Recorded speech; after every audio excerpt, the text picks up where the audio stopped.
Breaking చేస్తున్నాం. గర్భిణీపై YCP కార్యకర్త దాడి చేసిన ఘటన శ్రీ సత్యసాయి జిల్లా తనకల్లు మండలం ముత్యాలవారిపల్లిలో చోటు చేసుకుంది. వైసీపీ అధ్యక్షుడు జగన్ పుట్టినరోజు సందర్భంగా ఆ పార్టీ కార్యకర్తలు గ్రామంలో వేడుకలు నిర్వహించారు. ఈ క్రమంలో సంధ్యారాణి అనే గర్భిణీ ఇంటి వద్ద వైసీపీ కార్యకర్త అజయ్ దేవ్ టపాసులు పేల్చాడు. ఆమె కుటుంబ సభ్యులు వద్దని చెప్పడంతో ఆగ్రహం వ్యక్తం చేసిన అజయ్ గర్భిణీపై దాడికి పాల్పడ్డాడు. తీవ్రమైన నొప్పితో సంధ్యారాణి ఇబ్బంది పడటంతో కుటుంబ సభ్యులు కదిరిలోని ప్రభుత్వ ఆసుపత్రికి తరలించారు. ఈ నేపథ్యంలో అజయ్ తన్నడం వల్లే తనకు అబార్షన్ అయిందని మహిళ వాపోతుంది. సంధ్యారాణి ఫిర్యాదు మేరకు కేసు నమోదు చేసిన పోలీసులు అజయ్ దేవ్ను అదుపులోకి తీసుకుని విచారిస్తున్నారు.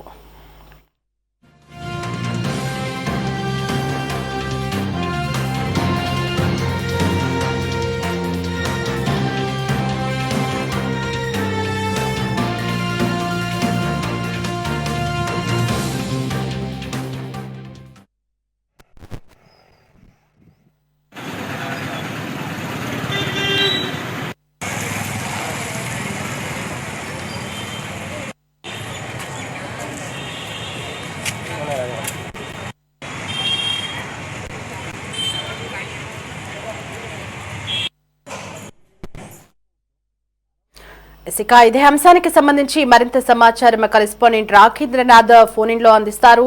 నాగేంద్రనాథ్, చెప్పండి. సత్యసాయి జిల్లాలో అమానుష ఘటన వెలుగు చూస్తుంది. జగన్ బర్త్డే వేడుకల్లో ఒక కార్యకర్త గర్భిణీపై తనడంతో ఆమెకి అబార్షన్ అయినట్లుగా తెలుస్తోంది. ఆ వివరాలేంటి? దేవి, శ్రీ సత్యసాయి జిల్లా తనకల్లు మండలం ముత్యాలపల్లిలో విషాద ఘటన చోటు చేసుకుందని చెప్పవచ్చు. అసలు సభ్య సమాజమే ఈ ఘటనతో తలదించుకునే విధంగా ఉంది. నిన్నటి రోజు జగన్ జన్మదినం సందర్భంగా ఆ గ్రామంలో ముత్యాలపల్లిలో వైఎస్ఆర్ శ్రేణులు ఎవరైతే ఉన్నారో ఆ పార్టీ కార్యకర్తలు, నాయకులు మొత్తం అంతా అక్కడ జన్మదిన వేడుకలను ఘనంగా నిర్వహించాలని టపాసులు పేల్చడం, అలాగే డీజేలతో సౌండ్లు చేయడం అంతా విపరీతంగా చేశారు. అయితే ఓ గర్భిణి సంధ్యారాణి అనే గర్భిణి ఇంటి బయటకు వచ్చి నేను గర్భిణీను, నాకు ఈ టపాసులు అంటే భయం అని చెప్పేసి వాళ్ళకి విన్నవించుకుంటే అంజనప్ప, అజయ్ అనే ఇద్దరు టీడీపీ వీళ్ళు ఎవరైతే ఉన్నారో వైకాపా శ్రేణులు ఎవరైతే ఉన్నారో వీరిద్దరు ఆమెని గొంతు నొలిపి గర్భవతిని కూడా చూడకోకుండా కాలుతో తనడంతో ఆమె అస్వస్థత గురై అక్కడే పడిపోయింది. అయితే వెంటనే ఆమె తండ్రి అలాగే ఆమె అక్క ఇద్దరు ఆమెని తనకల్లు ప్రభుత్వ ఆసుపత్రికి చేర్పించారు. అక్కడ ఉన్నటువంటి ఎవరైతే డాక్టర్లు ఉన్నారో వెంటనే ఆమెను పరీక్షించి పరిస్థితి చాలా క్రిటికల్ గా ఉంది, ఖచ్చితంగా మీరు కదిరి ఆసుపత్రికి తీసుకెళ్లాలని రెఫర్ చేయడం జరిగింది.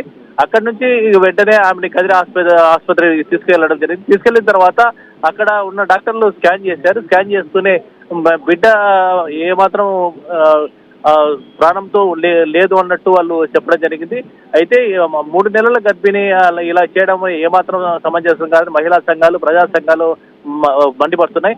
అంతేకాకుండా టపాసులు పేల్చకూడదు, డీజేలు వాడకూడదు అనేసి ఇప్పటికే పోలీసులు కానీ అలాగే ప్రభుత్వం కానీ అనేక పర్యాయాలు చెప్పినప్పటికీ ఏమాత్రం వీళ్ళు లెక్క చేయకుండా ఇలా చేయడం ఎంత మాత్రం కరెక్ట్ అని చెప్తున్నారు. అది కాక ఒక గర్భిణి పట్ల మనం భారతదేశంలో మహిళకి ఎలాంటి ప్రాధాన్యత ఇస్తాం, అలాంటి ప్రాధాన్యత ఎక్కడ లభించింది అనేసి మహిళా సంఘాలు తీవ్రంగా మండిపడుతున్నాయి. పోలీసులు కూడా ఇలాంటి వారిపైన ఖచ్చితంగా కఠిన చర్యలు తీసుకోవాలనేసి చెప్పడం జరుగుతుంది. ఈ అజయ్ అయితే ఎవరున్నారో వైకాపా కార్యకర్త, అతన్ని పోలీసులు అదుపులోకి తీసుకోవడం జరిగింది.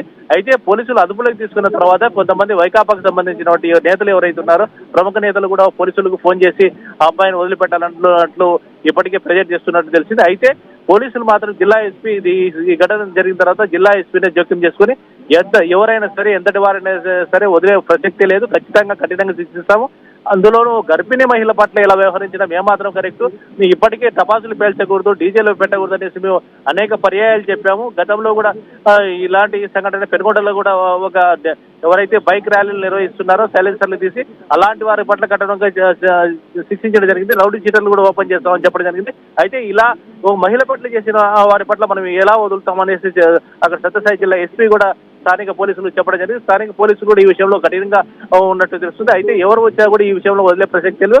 ఖచ్చితంగా గర్భిణీకి నిండు గర్భిణీని ఎలా ఆమెను గొంతు నిలుపుతారో, ఎలా ఆమె కడుపు పైన తంతారు అనేసి పోలీసులు ఇప్పటికీ ఎవరైతే ఫోన్ చేశారో వైకాపా నేతలు కూడా వాళ్ళని వీళ్ళే ఎదురు ప్రశ్న వేయడం జరిగింది. ఖచ్చితంగా ఇతన్ని ఏమాత్రం వదిలే ప్రసక్తే లేదు, చట్ట ప్రకారంగా ప్రకారంగానే ఆమె ఖచ్చితంగా న్యాయం చేస్తామనేసి పోలీసులు ఇప్పటికీ తేల్చడం జరిగింది. శ్రీదేవి.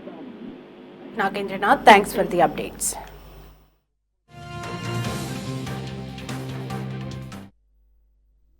నా పేరు మాది ముత్యాల వరపల్లి కనకాల మండలం. నిన్న జగనన్న పార్టీని మా ఇంటికాడ అంజనప్ప అజయ్ అనే వాళ్ళ ఫ్యామిలీ మొత్తం కేక్ కట్ చేసుకుంటా పటాసులు పెట్టి రోడ్డు మొత్తం పటాసులు పెట్టింటే కొద్దిగా వెళ్ళి పెట్టుకోండి అని చెప్పాను. వాళ్ళు చెప్తాంట్లే మీదా మీ వాళ్ళదా అని చెప్పి చాలా చందాలుగా మాట్లాడి వద్దని దానికి వచ్చిన పీక పట్టుకొని గోడకు నెట్టి కడుపు మీద బలంగా దన్నారు. నేను 7 నెలలు గర్భవతి. అజయ్ దేవాలయం నన్ను గట్టిగా నూకి మొత్తం మెడ చుట్టూర ఖర్చులు పడేలా గోరలతో చాలా చండాలంగా నాతో ప్రయత్నించాడు. అక్కడి నుంచి తనకని హాస్పిటల్కి ఫోన్ చేసి అంబులెన్స్లో వచ్చాం. అక్కడి నుంచి ఇక్కడ రాసిచ్చారు. బేబీ మూమెంట్స్ ఎట్లున్నాయి అక్కడికి వెళ్ళి స్కానింగ్ తీస్తే తెలుస్తుందని చెప్పారు. స్కానింగ్ కోసం గవర్నమెంట్ హాస్పిటల్కి వచ్చాము నైట్. తిరిగండి మా తనకల్ల మండలం తవలం గ్రామం ముత్యాలవాండ్లపల్లి అనే ఊరు. నిన్న జరిగినటువంటి జగన్మోహన్ రెడ్డి గారి పుట్టినరోజు సందర్భంగా కేకు మా ఇంటి ముందర కట్ చేయడం జరిగింది. ఎప్పుడు కూడా ఆ విధంగా చేయలేదు. ఎప్పుడు కూడా కావాల్సి ఉద్దేశపూర్వకంగా మా ఇంటి ముందర నిన్న కేక్ కట్ చేసే కార్యక్రమం ఏర్పాటు చేశారు. అదేవిధంగా బాంబులతోటి పటాసులతో కాలుస్తూ ఉంటే మా భార్య 6 నెలల గర్భవతి. ఆ సౌండ్కు భయపడి వెంటనే అయ్యా ఇక్కడ కాల్చొద్దండి టపాసులు, నాకు భయం అవుతుందంటే వెంటనే అజయ్ దేవ వాళ్ళ నాన్న అంజనప్ప నీదా మీ నాయన రోడ్డు ఏమన్నా అని చెప్పి వెంటనే అజయ్ దేవ మా భార్య పైన గొంతు నెట్టి పొగకడుపు మీద కాలుతో బలంగా తన్నినాడు. వెంటనే మా భార్య పడిపోయింది. ఆ సమయంలో నాకు వచ్చిన ఇన్ఫర్మేషన్తో నేను ఇంటికి వచ్చేసరికి ఏడుస్తూ ఉంది. వెంటనే తన హాస్పిటల్కి తనకల్ గవర్నమెంట్ హాస్పిటల్ తీసుకొని వచ్చాం. రాత్రి అక్కడ స్కానింగ్ లేదండి, కదిరికి తీసుకెళ్ళండి అంటే కదిరి హాస్పిటల్ తీసుకొని వచ్చాం. రాత్రి అంతా ఇక్కడే ఉన్నాం. పొద్దున్నే ఇప్పుడు డాక్టర్ గారు వచ్చిన తర్వాత స్కానింగ్ రిపోర్ట్ చేసి ఏ విధంగా ఉందో కండిషన్ అనేది చెప్తారు. ఇది కావాల్సి ఉద్దేశంగా చేసిన పనే, రెచ్చగొట్టే ప్రయత్నం చేశారు. గత నెల జూన్ 3వ తారీఖున మా బాబు అంగన్వాడీ స్కూల్కి వెళ్ళిన తర్వాత జరిగిన సన్నివేశంలో ఉద్దేశపూర్వకంగానే గొడవ జరిగింది. తప్పకుండా వాళ్ళిద్దరినీ కూడా కఠినంగా శిక్షించాలని డిపార్ట్మెంట్ న్యూస్ రిపోర్ట్ని ప్రభుత్వాన్ని పదే కోరుతున్నాం.